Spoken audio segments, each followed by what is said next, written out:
Wow, bilchaataa wal suupiin. Danke.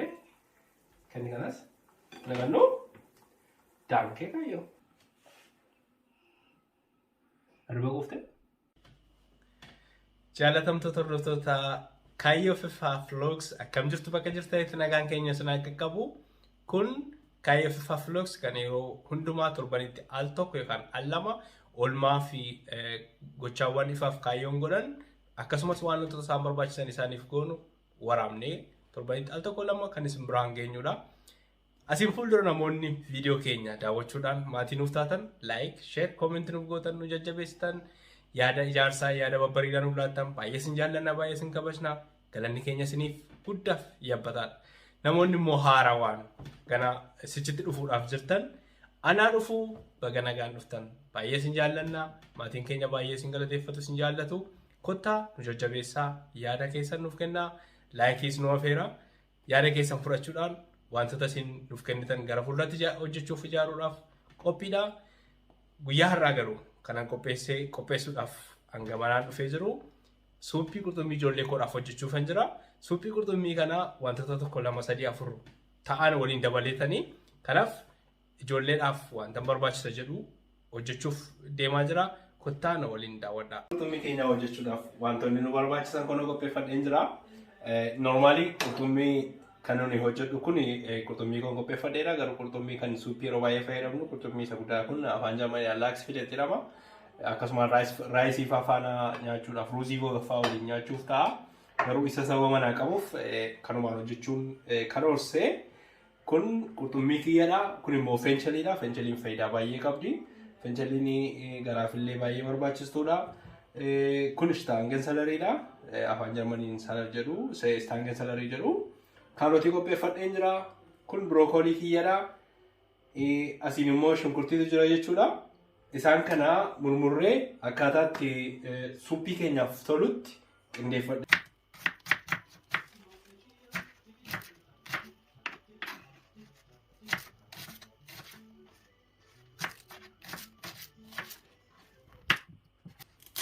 Torbaniin yeroo boqonnaa kootti yeroo ijoollee koodhaaf qabaadhu laati waraabee kana isiniif ga'uudha.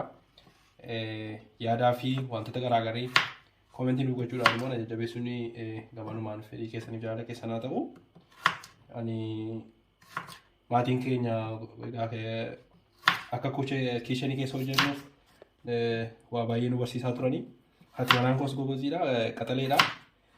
Asiitii akkan ishee gargaaruu natti tolaa ishee wajjin hojjechuun ijoollee gargaaruun abbootiin kabiroonis abbaan daa'imman Oromoodha.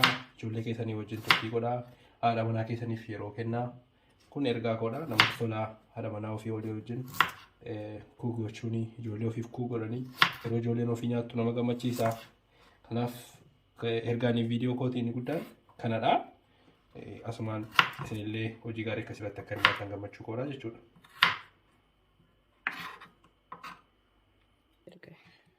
So kun feenchaliidha. Afaan Ingiliffaan feena jedhu biyya keenya afaan Oromoodhaan maal akka jedhamu hin beeku.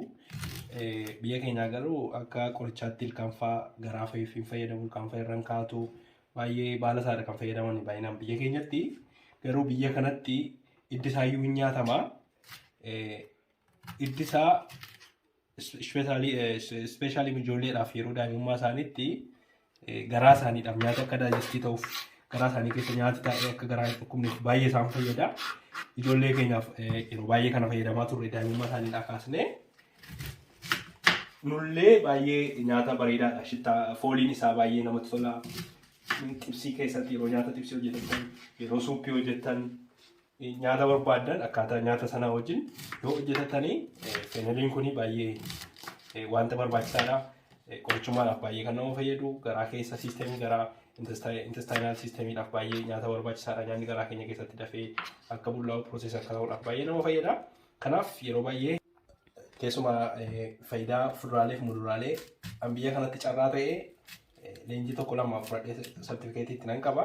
Fuduraalee muduraaleen kamtu gaariidha yeroo kamii nama fayyadu kamtu diilalleessaa keessa taa'uu qaba firiijii isa jedhamu keessa isa kamtu immoo taa'uu hin qabu kamtu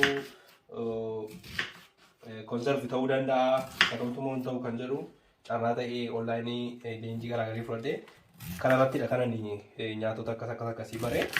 Kanaaf yeroo hojjedhu baay'ee gammachiisu nyaata keessatti illee baay'ee tolu nyaata baay'ee heelziidha. Isinis nyaata hojjettan yookaan suuphii akkasii gaafa hojjettan waliin yoo fayyadamtan faayidaa amma eerame argachuu dandeessu itti gammaddu jedhee yaada. Yookiin intarneetii waan garaagaraa illee googil gootanii dubbisuu dandeessu.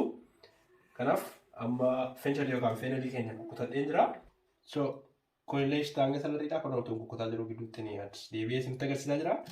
Kunillee baay'ee barbaachisaadha suuphii keessatti yeroo hundumaa suuphii fayyadamnu keessatti ishtaangeen salarii baay'ee nu barbaachisa. Kanaaf kukkutee asitti dhiyeeffadheera jechuudha. Yeroo keenya qusachuuf jecha wanta barbaachisu hundumaa qopheessee jira. Kunoo timaatimiin illee waan nu barbaachisuuf timaatima muka lama murmuree qopheeffadhee jira. Qurxummii keenya qopheeffadhee jira yeroo keenya qusachuuf jecha murmuree manas kunoo. Kun mi'eessituu suuphii kan nama barbaachisuudha. Namni hundumtuu mi'eessituun kam suuphiif akka barbaachisu hin beeka. Maachisa biyyaa jiranii akka isin hin qabdu kuni wantoota maas jiranidha baay'inaanii garuu wantoonni as keessa jiran wanta jiruuf ani akkanaa mi'eessuuf mi'eessituu qofa jecha suuphii koo kanaa mi'eessuuf mi'eessituun fayyadamu kanadha jechuudha. Kun ammoo zayitadha. Zayita kana nama jalqabatti bilcheessuudhaaf. Zayita kana nama jalqabatti bilcheessuudhaaf fayyadamuudha.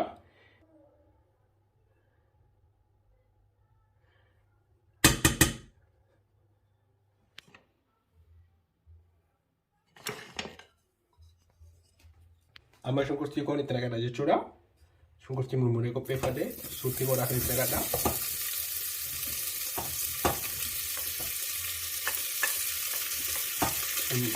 Ishtaangeen salarii kiyyaadha. Baay'ee salphaadha suuphii hojjechuun. Kun immoo feenchalii kiyyaadha. Ijoolleedhaaf wanta hojjechuuf lulleen nyaanna garuu ijoolleedhaaf wanti fookaas pointiin keenya ijoolleedhaaf sababa ta'eef shunkurtii baay'ee bu'uun nu barbaachisu. Kanaaf wantoota mana wajjin walitti dabalaa jechuudha.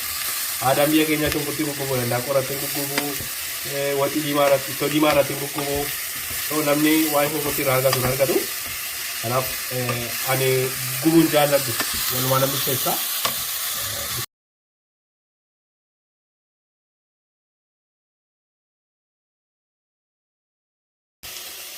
Amma qurxummii kiyyaan itti naqadhaa jechuudha. Qurxummii fi shunkurtiin akka yeroo wal argatanii fooliin qurxummii keenyaa isaan kana wajjin wantoota hundumaa wajjin.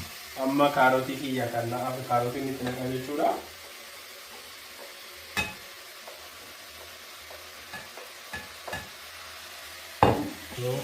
Timaatimillee murmuradhee qopheeffadhee jira. Asumaan itti naqadha jechuudha. Akka kanattiin suuphii qurxummii ijoollee kiyyaaf fi ofii keenyaafis hojjetaa dhiyeessaa jira jechuudha.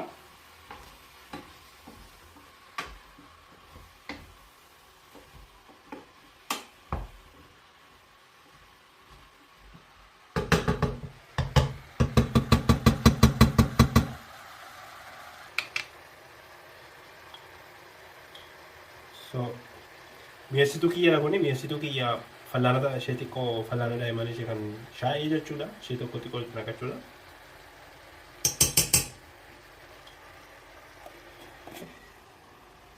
Wantoota suuphii keenyaaf qopheeffanne baay'ee akka malee bilcheessuun gubuun hin barbaachisu. Kanaaf akka inni baay'ee hin jalaa miidhamneef ani amma bishaaniin dabaladha. Vaayitaaminii fi wantoota nu barbaachisan albuudota inni qabu yeroo argachuufi qofaasaa gubuun hin barbaachisu. Kanaaf bishaan waliin bilcheessuun baay'ee barbaachisaadha. Kanaaf yeroodhaan bishaan itti naqachuun hin gorfamaa jechuudha. Egaa waan hundumaa amma qindeeffannee itti naqnee jirra. Kun daqiiqaa 10 hanga 15tti nu ga'a jechuudha. Baay'ee sin bilchaatu dheedhiillee miti. Daqiiqaa 10 hanga 15 gidduutti elementii fi vaayitaaminii inni qabu albuudota inni qabu hundumtuu eegamee baay'ee bareedaa ta'etu kan nu qophaa'u. Nuti ijoolleen keenya suuphii akka kanatti nu wajjin nyaatu. Kanaaf yoo sababa ijoolleen keenya nu wajjin nyaatanii akkasitti qopheessina. Yoo ijoolleen keessan garuu xixiqqoodha ta'ee fi wantoota barbaachisan kana daaktanii bifa daakuudhaan wanti gootanii nyaachuu fi dandeessu jechuudha. Kanaaf daqiiqaa 10-15 gidduutti itti deebinaa jechuudha.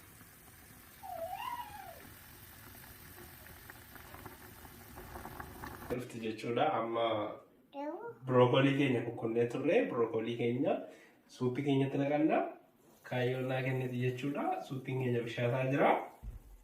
Kanaaf brookoliin keenya akka nu jalaa viitaaminii isaa akka wantoonni nu sarara argannu akka nu jalaa gubanneef turreetti itti naqannaa jechuudha. Kanaaf kaayyoon naa kennita. Oppaa itti dabaluu kaayyoo. Fidi taankee kenni kanas itti naqannu taankee kaayyoo galatoomishi kaayyoon na gargaaraa jirti jechuudha. Kaayyoo waliin suuppii keenya kunoo gidduutti. Kanaaf kaayyoon kun akkuma hirribaa kaatee nuufti na gargaaraa jirti. Carraa ta'e yeroon brookoliitti dabaladhu irratti hirribaa kaate. Guddaa galatoomishi kaayyoo. Super. Super. Super. Kata ba? Gali.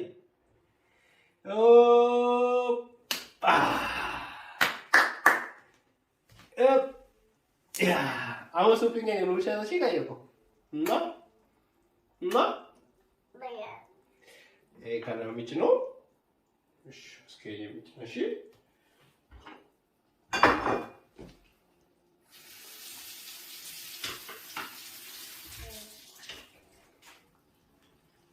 Karena mau kayu. Karena sejauhan sih. Olehnya cipana kan ini masyarakat. Olehnya cipana sih mereka kok. Wow.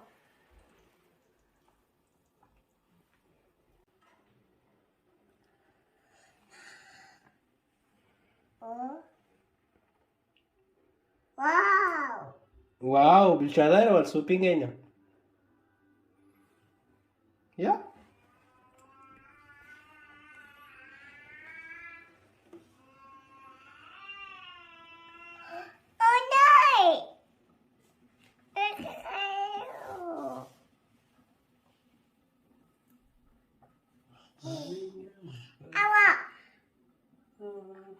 Akkuma agartan ifaa fi kaayyoon suuppii nyaataa jiru.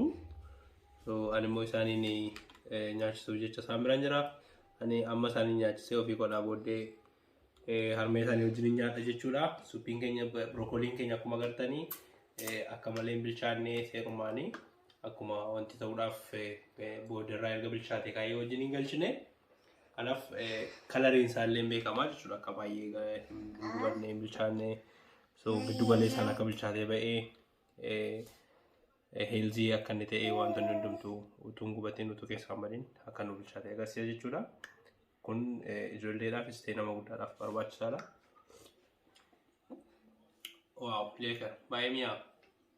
Isinis ijoollee keessanii wajjin abbootiin keessumaa abbaa warraan Oromoon maatii keessaniif ijoollee keessaniif akkuma kana dhiyeenya.